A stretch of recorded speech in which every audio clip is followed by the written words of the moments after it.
Rusiyanın oba gödäwçisi Rossel Haznadzor 20 aprelde geçiren fitosanitariya barlygyny Türkmenistanyna getirilen 9 tonna pomidordu ziyankeş mörmöjekler anyklady. Bu barada Türkmenistanyň Kronikasy neşri Rusiyanın oba idarasyna salgylanyp habar berýär. Bu aralykda Azatlyk radiosynyň habarçylary gök bakça örümleriniň täze hasyrynyň yerli bazarlarda peýda bolýan mahaly Balkan welaýatynyň Türkmenbaş şäherine ilat arasyna iç geçme keseliniň köpelýändigini habar berýärler. Yerli agronomlar oba ekinlerine ide geçişlerine ziyankeşleri we mörmöjeklere garşy görüşmegiň ähmiýetini ünti çekýärler. Rusiýanyň oba-hojalyk gödäwçisiniň Moskwa we Tula sebitleri boýunça bölümi soňky aýlarda Rusiýa ugru boýunça gök bakça önümleriniň eksportyny artdyran Türkmenistanyna getirilen 9 tonna pomidordy Günorta Amerikanyň pomidor güýesini tapdy. Munyň ideýany ziyanly pomidorlar ýok edildi. Rossel Haznadzor Türkmen önümleriniň fitosanitariya barlyklaryna mundan ozalym bir näçe gerek ziyanly mörmöjekler anyklapdy. Oba-hojalyk gödäwçisiniň Orenburg sebiti boýunça bölümi şu ýylyň ýanwar aýynyň ahyrlaryna Türkmenistanyna getirilen 18 tonna pomidordy yer alma güýesini tapdy. Rusiýa 2021-nji ýylyň apreline fitosanitariya aladalaryna esaslanyp Türkmenistanyň gök bakça önümleriniň import edilmegine gadaganyk girdi. Ýöne Rusiýa Ukraina esasyz goşuny girizmeginiň ideýany halkara sanksiýalara sebäp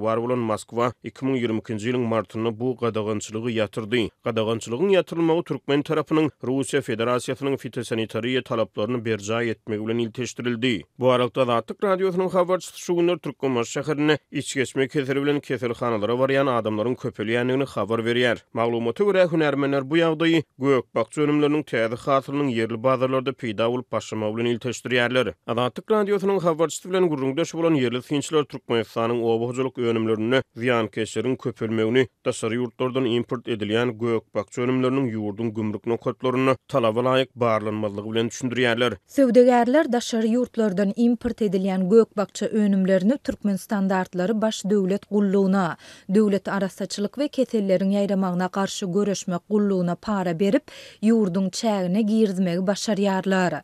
Netijede Türkmenistanda öndürilen gök bakça önümlerinde hem dürlü görnüşli ziyankeşler we mörmöjekler köpelýär. Diýip bir yerli synç Azatlyk radiosynyň habarçysy bilen gurrundaşlykda aýtdy. Azatlyk radiosyny maglumatlary boýunça resmi kommentariýa alyp bilmedi. Yerli agronomlar gök bakça önümleriniň ýygy işlerini ziyankeş mörmöjeklere garşy görüşmegiň ähmiýetini ünti çekýärler. Soňky ýyllarda ýyladyşhanalarda we açyk meýdanda östürilip ýetişdirilýän gawun, garpyzlarda, pomidorlarda we beýleki oba-hojalyk önümlerinde ziyankeş kebelekleriň we beýleki mörmöjekleriň köpelmegi Türkmen daýhanlarynyň yetişdirýän gök bakça önümleriniň daşary ýurt döwletlerine eksport edilmegine yaramaz täsir edýär. Diýip yerli oba-hojalyk hünärmeni Azatlyk radiosynyň habarçysyna gurrun berdi. Türkmenistanyň oba-hojalyk resmiýetleri daşary ýurtlara eksport edilýän gök bakça önümlerini karantin organizmleriniň şo sanyny ziyankeş mörmöjekleriň tapylmagy barada habarlar boýunça beýanat bermeýär. Azatlyk radiosynyň habarçysy bilen gurrundaş bolan yerli agronomlar Türkmen hökümetiniň oba-hojalyk işini dünýä ýüňlüğüne laýyklykda alyp barmagy, bu uğurda maýa goýmagy, telekeçleri we daýhan hojalyklary goldamagy çagyrýarlar. Döwlet oba-hojalyk önümleriniň importyny doly çäklendirmeli bakça önümlerini östürüp yetiştirmek için telekeçileri we daýhanlary